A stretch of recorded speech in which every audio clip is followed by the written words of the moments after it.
భాగ్యం, చివరికి నీకు తెలిసిన నాకు చెప్పలేదు కదా భాగ్యం. ఇప్పుడు నేను మా అమ్మకి ఏమని సమాధానం చెప్పాలి భాగ్యం? ఇది మన తలరాతరా. ఈ జన్మలో కాదురా, ఏదో జన్మలో చేసుకున్న పాపవురా. బాధని మింగడం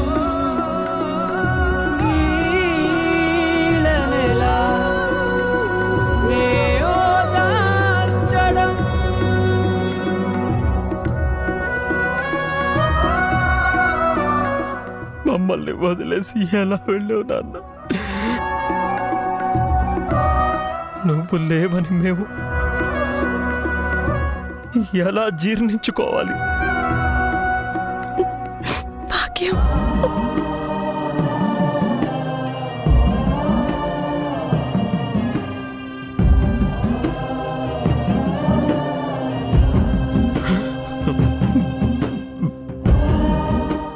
అసలు నీకు మనసు ఎలా వచ్చింది నాన్న? అమ్మని నన్ను వదిలి ఎలా వెళ్ళాలనిపించింది?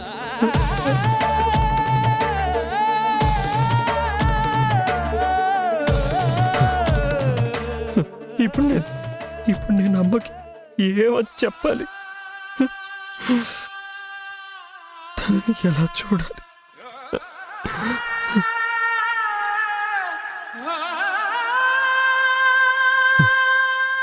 ఎందుకు సింధు,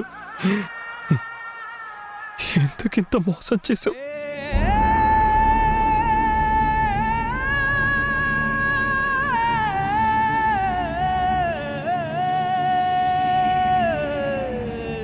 ఎన్నిసార్లు అడిగాను సింధు, నా దగ్గరేమన్నా దాస్తున్నావా అని.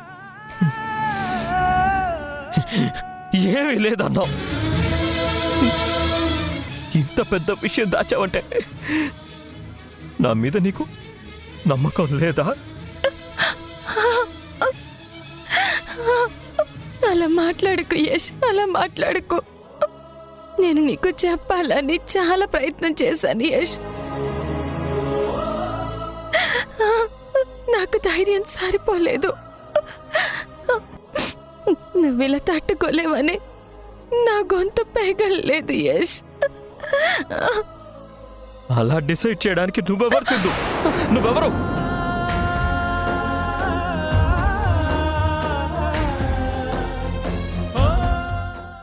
నాన్న చనిపోతే నేను తట్టుకోలేనని నువ్వు నీకిష్టం వచ్చినట్టు చేస్తావా?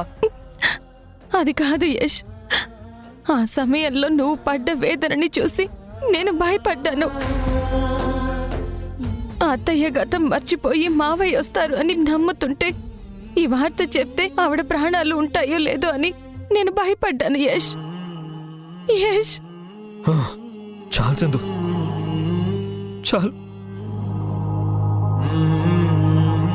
దయచేసి నాతో మాట్లాడొద్దు. నా జీవితాన్ని ఒక నాటకం చేశావు.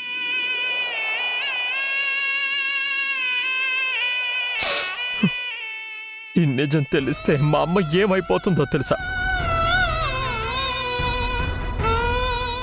మనిషి లేడు అని చెప్పడం వేరు, ఉన్నాడు అని భ్రమలో ఉంచి వస్తాడు అని ఆశలు చూపించి ఇవాళ లేడు అని చెప్తే తను పిచ్చిది కాక ఏమవుతుంది Sindhu?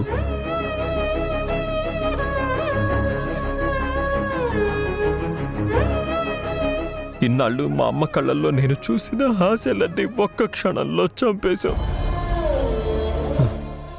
I hate you.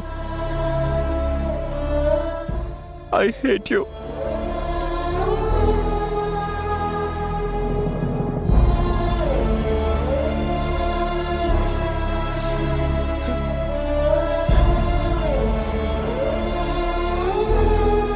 Yash, Hey, Sindhu, దగ్గరికి రాకు.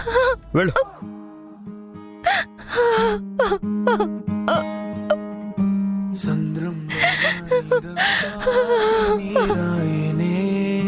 గుండెల్లో నా ప్రతి మూల నీ గొంతే మోగెనే.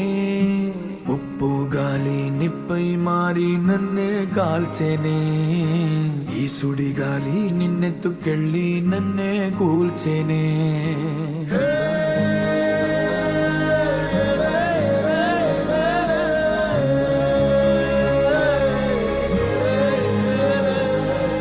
సంద్రంలో నా నీరంతా కన్నీరాయనే.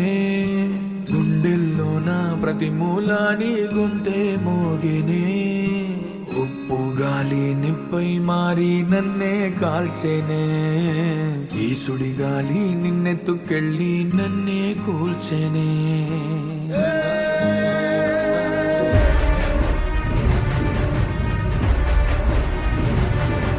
ఈ మారుతీరావు కోమలోంచి బయటకొచ్చిన గతం గుర్తురాలేదే. పాపం ఆ ఇంట్లో పడరాని పాటలన్నీ పడుతోంది. నేను మధుకి సాయం చేద్దామనుకున్నా చేయలేకపోతున్నాను. మధు చెప్పినట్టు ఆ మారుతీరావు దగ్గరున్న సీక్రెట్ తెలుసుకుంటేనే మధుకు ఆ ఇంట్లో నుంచి వెంటనే విముక్తి దొరుకుతుంది. తను ఆ ఇంట్లో నుంచి బయటకు వస్తేనే కదా నేను మధుని తరచుగా కలుసుకునేది. ఇదంతా జరగాలంటే ముందు మారుతీరావుకి గతం గుర్తు రావాలి. తనకి గతం గుర్తు చేసి మధుకి గిఫ్ట్ ఇవ్వాలి. కానీ ఎలా గతాన్ని గుర్తు చేయాలి? హేరా మగడా, రత్నం, మధు దీక్ష తీసుకున్నావా ఏంటి? రాత్రి కూడా మధు మధు అని కలవరిస్తున్నావు ఏంటి విషయం? అదేం లేదే. నీ మొహాన్ని మామూలుగానే నేను చూడలేను. ఇక నువ్వు అన్ని పోగొట్టుకున్న వాళ్ళ కూర్చుంటే భరించటం నాకింకా కష్టం. ఏదన్నా కావాలంటే చెప్పేశావు, నేను చేస్తాను. ఇప్పుడేమో చేస్తానంటావు, తర్వాత ఊరంతా కారులో తిప్పి కొడతావు. నేను చెప్పమంది సాయం కావాలా అని, సంసారం చేస్తావా అని కాదు. ఇంకొకసారి గనక అలాంటి ఆలోచనలు చేసావనుకో, కారులో ఎక్కించుకుని తిప్పటం కాదు, కారు కిందేసి తొక్కించేస్తాను చెప్తున్నాను. అదేం లేదు రత్నం, నా దిగులంతా మన డబ్బు గురించే. ఆ మారుతీరావు కోమల నుంచి బయటకొచ్చాడు, కానీ గతం మర్చిపోయాడు. తన గనక గతం గుర్తొస్తే మన డబ్బు ఎక్కడుందో తెలుస్తుంది. కానీ ఆ గతాన్ని ఎలా గుర్తు చేయాలని దీర్ఘంగా ఆలోచిస్తున్నా. ఓస్, దీనికి ఎందుకు అంత కంగారు? నా దగ్గర ఒక మంచి చిట్కా ఉంది. నేను కొడితే ఎవ్వడైనా కోమాలోంచి బయటకొస్తాడు. నువ్వు కొడితే కోమాలకి పోతారని తెలుసు, కానీ బయటకు కూడా వస్తారా రత్నం? సారీ, చెప్పు రత్నం, చెప్పు. కోమాలో లేని వాణ్ణి నేను కొడితే కోమాలోకి వెళ్ళినప్పుడు గతం మర్చిపోయినోడిని కొడితే వాడి గతం అంతా గుర్తుకొస్తుంది కదా. ఇదంతా నాకు వెన్నతో పెట్టిన విద్య. నా దగ్గర రకరకాల ట్రీట్మెంట్లు ఉన్నాయి. హోమియోపతి, అల్లోపతి కాకుండా ఈ రత్నంపతి అంటే ఏంటో చూపిస్తా, పద. రత్నం, నీ చేతుల్లో ఆ మారుతీరావు భవిష్యత్తు కనిపిస్తోంది.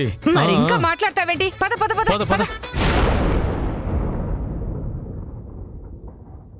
కంట నీరు పొంగింది సింధూరవ్వా, కిరటమాగిపోయింది సింధూరవ్వా.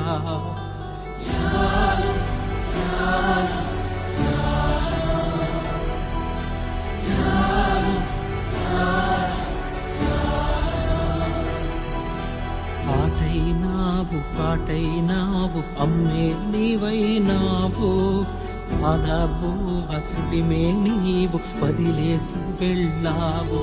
ఎంగి అంచు సంద్రం నీవు సుక్కల్లో సేరావు, నేల మీద పడవైనావు ఏ దిక్కున సేరావు.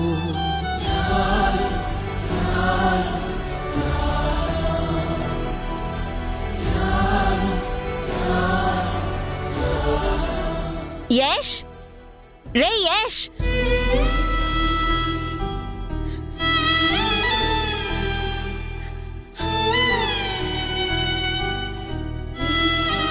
రే యష్, త్వరగా రారా.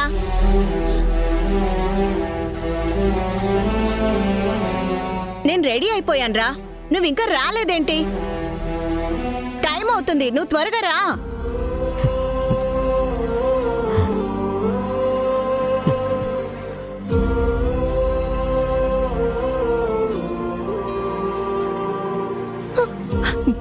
యష్, అత్తయ్యకి ఈ నిజాన్ని చెప్పదు యష్. తను తట్టుకోలేదు. హాప్ సింధు, ఇంకా నన్ను కూడా మోసం చేయమంటావా? అయినా ఇది దాచే విషయమా? ఇప్పటికే నువ్వు చేసింది చాలు. ఇంకా నువ్వు ఈ విషయంలో నాకు ఎలాంటి సలహాలు ఇవ్వద్దు.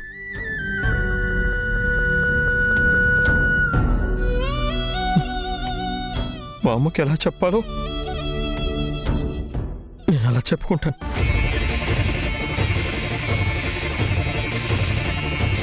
యష్, యష్, నువ్వు నమ్మినా నమ్మకపోయినా ఈ విషయం అత్తయ్యకి చెప్పడానికి నేను నిజంగా ప్రయత్నించాను యష్.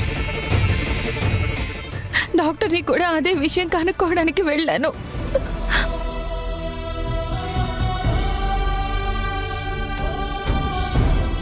కానీ గతంలో ఆవిడ వాడిన మందుల ప్రభావం వల్ల ఆవిడ చాలా సెన్సిటివ్ అయిపోయారని చెప్పారు. ఆవిడికి అత్యంత బాధ కలిగించే విషయం చెప్తే మళ్ళీ మతి స్థిమితం తప్పే అవకాశం ఉందన్నారు.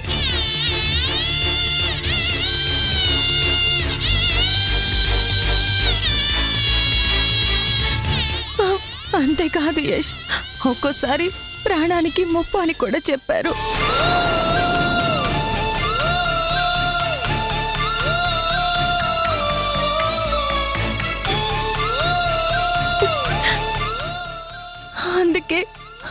అందుకే నేను లేని మనిషిని ఉన్నట్టు నమ్మించాల్సి వచ్చింది యష్.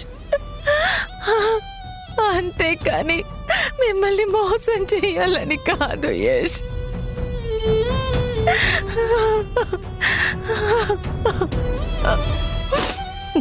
యష్, యష్, నేను నీ సింధుని యష్.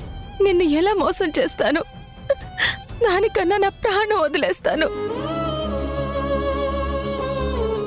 రే యష్, రే త్వరగా రారా.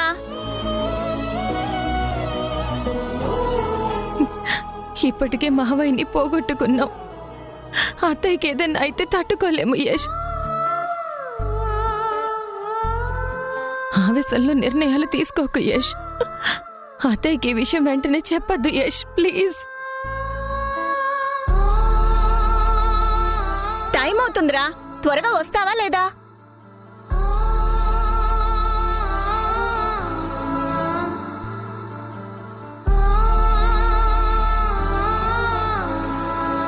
ఏదేమైనా సరే నీలాగా నేను దాయలేను. యష్, యష్, నన్ను వదిలేండి. మా అమ్మకి నేను చెప్పుకుంటాను. భాగ్యం, ఏమో ఏమౌనో ఎవరి జీవితం ఎలా మారును, ఈ నావ ఏ రీతిగా ఏ తీరం చేరును.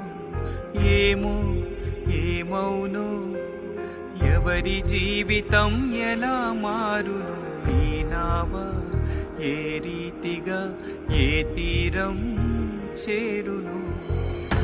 కాలమే కాటు వేసెనే, కన్నీరే మాకు మిగిలెనే. కాలమే కాటు వేసెనే, కన్నీరే మాకు మిగిలెనే. కక్షలు కట్టిన కాలమా, కాస్తైనా శాంతించాలమ్మా. ఏమో ఏమౌనో ఎవరి జీవితం ఎలా మారును, ఈ నావ ఏ రీతి. రే యష్, ఏంట్రా అక్కడే నిలబడ్డావు? రారా.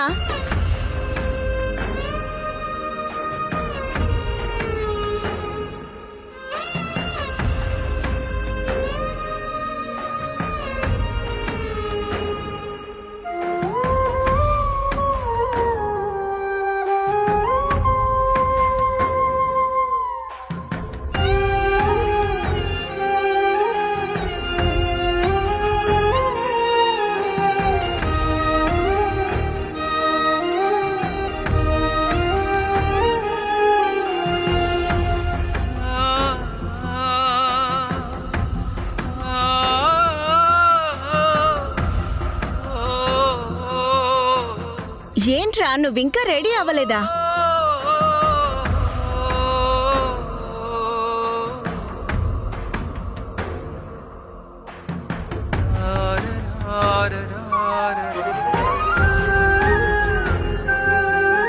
ఏంట్రా ఏమైంది? ఆ కళ్ళల్లో నీళ్ళేంటి?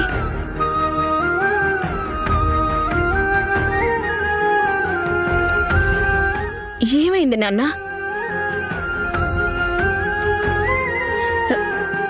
వెళ్ళి త్వరగా రెడీ అయ్యారా?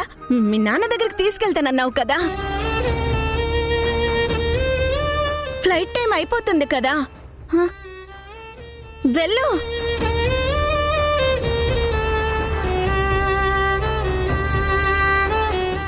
అమ్మా,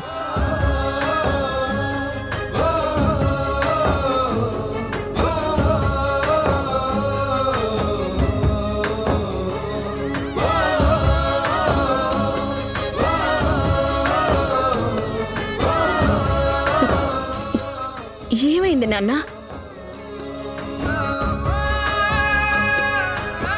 రే యష్, రే ఎందుకు ఏడుస్తున్నావురా?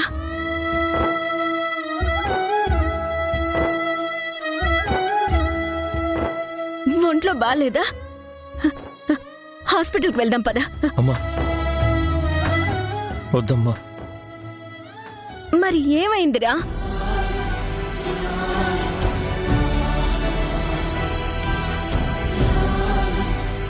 రే ఇందక్కడి దాకా బానే ఉన్నావు కదరా, ఇంతలోనే ఏమైంది? ఈ అమ్మతో చెప్పరా?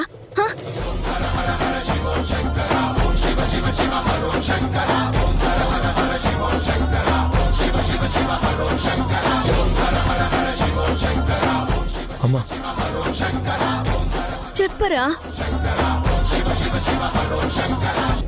అత్తయ్యకి ఇన్నిసార్లు చెప్పదు యష్, తను తట్టుకోలేదు.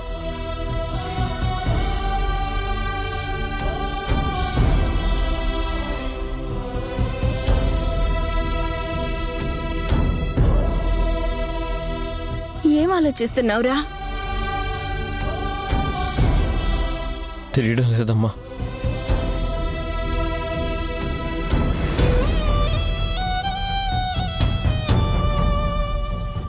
వచ్చినప్పటి నుంచి తల తిప్పేస్తుంది. నాకు శక్తి సరిపోవడం లేదు.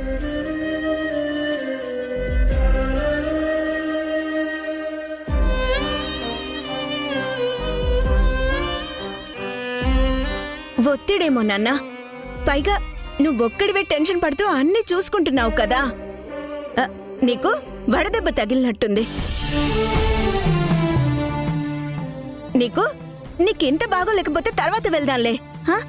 నువ్వు రెస్ట్ తీసుకో. నేను వెళ్ళి నీకు నిమ్మరసం తీసుకొని వస్తాను. వద్దమ్మా.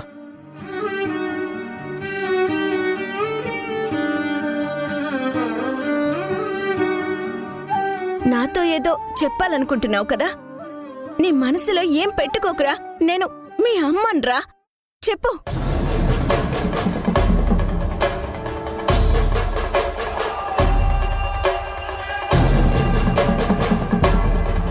సరే, నువ్వెక్కువ ఆలోచించకు. నేను నీకోసం జ్యూస్ తెస్తానే.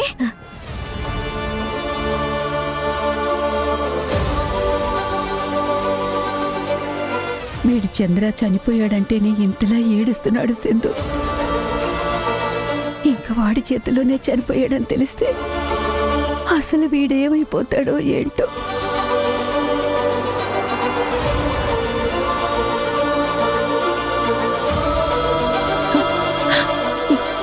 ఆ విషయం మాత్రం ఎట్టి పరిస్థితుల్లోనూ యష్కి తెలియకూడదు. ఆ నిజాన్ని మోస్తూ చనిపోయే వరకు నేను నరకం అనుభవిస్తాను. కానీ ఆ నింద యష్ మీద పడ్డానికి నేను ఒప్పుకోను. అది మన మధ్య సమాధైపోవాలి. నువ్వెవరికి చెప్పనని నాకు మాట ఇవ్వు.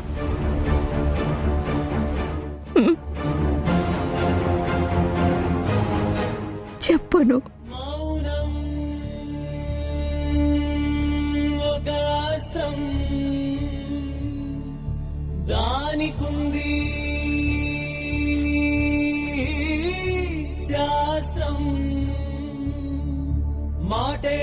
ఒక మంత్రం చేయగలదు తంత్రం మాటే ఒక మంత్రం చేయగలదు తంత్రం ధీరం గంభీరం అది బద్దలైతే భారం వైరం అది స్వైరం సృష్టించగలదు ఘోరం